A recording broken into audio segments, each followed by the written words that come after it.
ಸಲೀಂ ಅಹಮದ್ ಅವರಿಗೆ ಸಚಿವ ಸ್ಥಾನವನ್ನ ನೀಡುವಂತೆ ಒತ್ತಾಯಿಸಿ ಅವರ ಅಭಿಮಾನಿಗಳು ಹುಬ್ಬಳ್ಳಿಯಲ್ಲಿ ಪ್ರತಿಭಟನೆಯನ್ನ ನಡೆಸಿ ರಾಜ್ಯ ಸರ್ಕಾರಕ್ಕೆ ಮನವಿಯನ್ನ ಸಲ್ಲಿಸಿದ್ರು.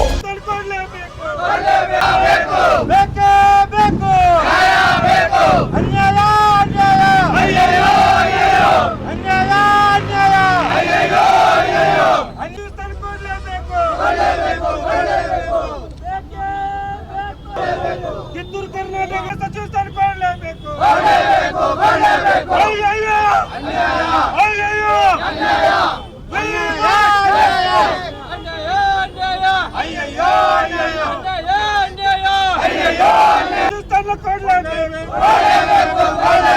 ಮುಸ್ಲಿಂ ಮುಖಂಡ ಸಲೀಂ ಅಹಮದ್ ಅವರಿಗೆ ಸಚಿವ. ಈ ವೇಳೆ ಡಾಕ್ಟರ್ ಬಾಬಾ ಸಾಹೇಬ್ ಅಂಬೇಡ್ಕರ್ ಅವರ ಪುತ್ಥಳಿಗೆ ಮಾಲಾರ್ಪಣೆಯನ್ನ ಮಾಡಿದ ಮುಖಂಡರು ಪ್ರತಿಭಟನೆಯಲ್ಲಿ ಪಾಲ್ಗೊಂಡಿದ್ದರು. ಪ್ರತಿಭಟನೆಕಾರರು ಘೋಷಣೆಗಳನ್ನ ಕೂಗಿ ಸಲೀಂ ಅಹಮದ್ ಅವರಿಗೆ ಸಚಿವ ಸಂಪುಟದಲ್ಲಿ ಸೂಕ್ತ ಸ್ಥಾನವನ್ನ ನೀಡಬೇಕು ಎಂದು ಆಗ್ರಹಿಸಿದರು. ಪಕ್ಷದ ಸಂಘಟನೆಗೆ ಹಾಗೂ ಜನಸೇವೆಗೆ ಅವರು ನೀಡಿರುವ ಕೊಡುಗೆಯನ್ನ ಪರಿಗಣಿಸಿ ಸಚಿವ ಸ್ಥಾನವನ್ನ ನೀಡುವಂತೆ ಒತ್ತಾಯಿಸಲಾಯಿತು.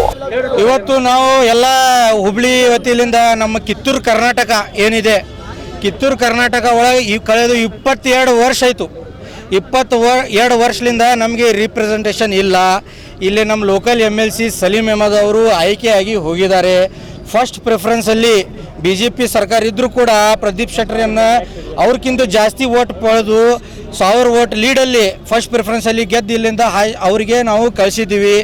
ನಮಗೆ ಪಕ್ಷದ ಮ್ಯಾಗೆ ಭರೋಸೆ ಇದೆ. ನಾನು ಹಿಂದೊಮ್ಮೆ ಹೇಳಿದೆ, ಇದೇ ಸರ್ಕಾರಲ್ಲಿ ನಮ್ಮ DK ಶಿವಕುಮಾರ್ ಅವರು ಮುಖ್ಯಮಂತ್ರಿ ಆಗ್ತಾರೆ ಅಂತೇಳಿ ನಮಗೆ ನಿರೀಕ್ಷೆ ಇದೆ, ಭರೋಸೆ ಇದೆ. ಇವತ್ತು ಹಾಗೆ ಹೇಳ್ತಾ ಇದ್ದೀವಿ.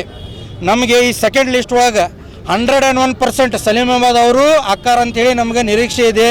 ಹೈಕಮಾಂಡ್ ಮೇಲೆ ಭರೋಸೆ ಇದೆ. ಇದು ಒಂದು ಪ್ರತಿಭಟನೆಯ ವೇಳೆ ಸಾರ್ವಜನಿಕರು ಶಾಂತಿ ಹಾಗೂ ಸಂಚಾರಕ್ಕೆ ಯಾವುದೇ ತೊಂದರೆಯನ್ನುಂಟಾಗದಂತೆ ಕ್ರಮ ಕೈಗೊಳ್ಳುವಂತೆ ಪ್ರತಿಭಟನಾಕಾರರಿಗೆ ಪೊಲೀಸರು ಸೂಚನೆಯನ್ನ ನೀಡಿದ್ರು. 9 ಲೈವ್ ನ್ಯೂಸ್ ಹುಬ್ಬಳ್ಳಿ.